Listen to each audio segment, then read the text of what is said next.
adik-adik, apa kabar? Wah, kakak yakin adik-adik di rumah kabarnya luar biasa semua. Senang banget akhirnya kakak bisa ketemu lagi sama adik-adik. Walaupun kita masih ketemu lewat online, tapi kakak yakin adik-adik di rumahnya semangat semua untuk mendengarkan firman Tuhan. Adik-adik, sebelum kita mulai firman Tuhan, sebelum kita mulai sekolah minggu kita pada hari ini, kakak mau ajak adik-adik untuk berdiri, kita memuji dan memuliakan nama Tuhan.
Oke adik-adik, sebelum kita mulai sekolah minggu kita pada hari ini, kakak mau ajak adik-adik untuk lipat tangan, tutup mata, kita mau berdoa. Tuhan Yesus yang baik, terima kasih Tuhan atas semua berkat yang telah Engkau berikan kepada kami.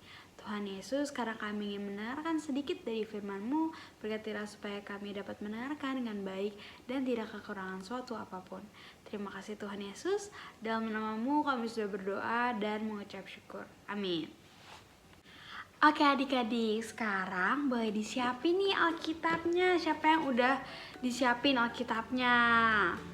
Oke, kalau adik-adik udah siapin Alkitabnya, kita mau buka bareng-bareng dari Yesaya 9 ayat 1 sampai 6. Yesaya ada di perjanjian baru atau perjanjian lama ya?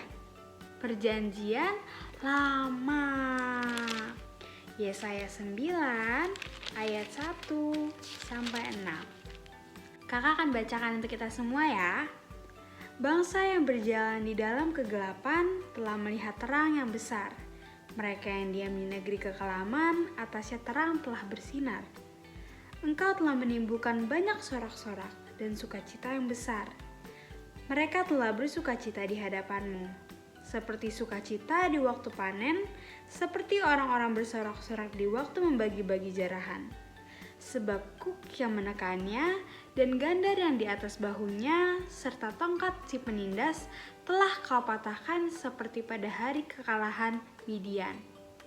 Sebab setiap sepatu tentara yang berderap-derap dan setiap jubah yang berlumuran darah akan menjadi umpan api. Sebab seorang anak telah lahir untuk kita, seorang putra telah diberikan untuk kita. Lambang pemerintahan ada di atas bahunya, dan namanya disebutkan orang, Penasihat ajaib, Allah yang perkasa, Bapa yang kekal, Raja damai. Besar kekuasaannya dan damai sejahtera tidak akan berkesudahan di atas tahta Daud dan di dalam kerajaannya. Karena ia mendasarkan dan mengokohkannya dengan keadilan dan kebenaran dari sekarang sampai selama-lamanya. Kecemburuan Tuhan semesta alam akan melakukan hal ini. Oke adik-adik, ada yang masih ingat nggak cerita kakak minggu lalu tentang apa ya? Tentang Immanuel. Masih ingat nggak Immanuel itu artinya apa ya? Artinya Tuhan beserta kita. Pintar. Nah, sekarang kita udah mulai mendekati hari kelahiran Immanuel adik-adik. Hari kelahiran siapa? Tuhan Yesus. Wah, ada yang seneng gak nih nunggu perayaan hari kelahiran Tuhan Yesus? Pasti semuanya seneng ya. Biasanya kalau hari Natal kita kumpul-kumpul keluarga, kita memuji dan memuliakan nama Tuhan, kita melakukan penyalaan lilin. Pokoknya kita pasti senang kan merayakan Natal. Nah adik-adik, itu juga yang dirasakan oleh orang-orang Israel dan juga Yehuda. Karena apa? Mereka senang karena mereka mau menyambut kelahiran Immanuel adik-adik, kelahiran Tuhan Yesus. Kenapa sih mereka senang adik-adik? Karena dengan kelahiran Tuhan Yesus, mereka bisa dibebaskan adik-adik. Nah, kok dibebaskan Kak? Emang tadinya mereka nggak bebas? Iya adik-adik, mereka tadinya nggak bebas melakukan apapun. Mereka selalu diperlakukan nggak baik dan dijahatin sama bangsa lain adik-adik. Tapi dengan lahirnya Tuhan Yesus, ini menjadi pengharapan loh untuk orang-orang Israel dan juga orang-orang Yehuda. Nah adik-adik, perasaan ini tuh sama ketika adik-adik misalnya mau dibelikan sesuatu oleh orang tua kita ketika berhasil melakukan sesuatu. Misalnya mama bilang, nanti kalau kamu nilainya bagus, nanti mama beliin mainan ya. Wah adik-adik kita pasti semangat dan senang kan buat mendapatkan nilai yang bagus. Supaya apa? Supaya kita mendapatkan mainan adik-adik. Kita punya pengharapan akan itu. Sama halnya dengan orang-orang Israel dan juga orang-orang Yehuda. Mereka punya pengharapan bahwa ketika Tuhan Yesus lahir, mereka akan dibebaskan adik-adik. Gak akan ada lagi bangsa yang mengganggu mereka, gak akan ada lagi orang-orang yang menderita. Karena apa? Karena Tuhan Yesus akan menghilangkan penderitaan itu. Begitu juga dalam hidup adik-adik. Minggu lalu kakak udah pernah bilang kalau misalnya bahwa kelahiran Tuhan Yesus ini sudah diberitakan dari waktu yang sangat lama. Selama apa sih? Misalnya nih, adik-adik punya kakek. Nah kakeknya adik-adik ini punya kakek lagi. Nah kakeknya kakek adik-adik punya kakek lagi. Wah pokoknya panjang adik-adik. Pokoknya dari waktu yang sangat lama Tuhan Yesus udah diberitakan akan lahir adik-adik. Nah makanya itu kita juga harus bersyukur ya adik-adik. Karena apa? Karena Allah telah mendatangkan dan memberikan kita sosok Tuhan Yesus, sosok bayi Yesus yang akan membawa damai untuk dunia.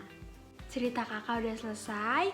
Semoga kita akan selalu menjadi anak-anak yang selalu mempunyai pengharapan dan bersyukur. Karena apa tadi bersyukurnya? Karena Tuhan Yesus telah mendatangkan sosok pembawa damai, yaitu Tuhan Yesus. Oke adik-adik, sebelum kita mengakhiri sekolah minggu kita pada hari ini, kakak mau ajak adik-adik untuk lipat tangannya, tutup mata, kita mau berdoa. Tuhan Yesus yang baik, terima kasih Tuhan atas semua berkat yang telah Engkau berikan kepada kami. Tuhan Yesus, ajarlah kami untuk menjadi anak-anak yang selalu berpengharapan dan selalu bersyukur akan segala hal.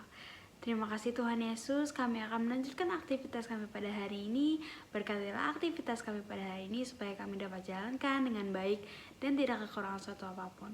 Terima kasih Tuhan Yesus, dalam nama-Mu kami sudah berdoa dan mengucap syukur. Amin.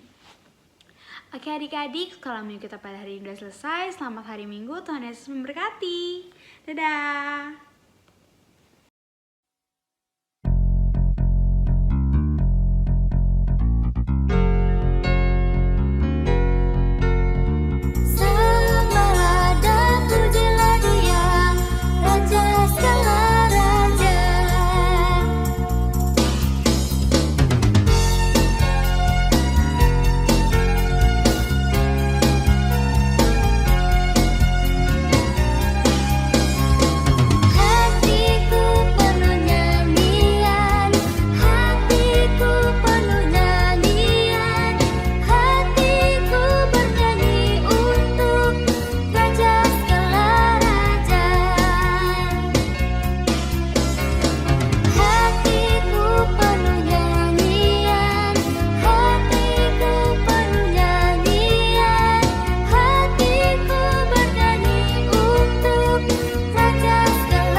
sudah menonton ya teman-teman. Jangan lupa di like dan subscribe ya. Terima kasih, Tuhan Yesus memberkati. Sampai jumpa.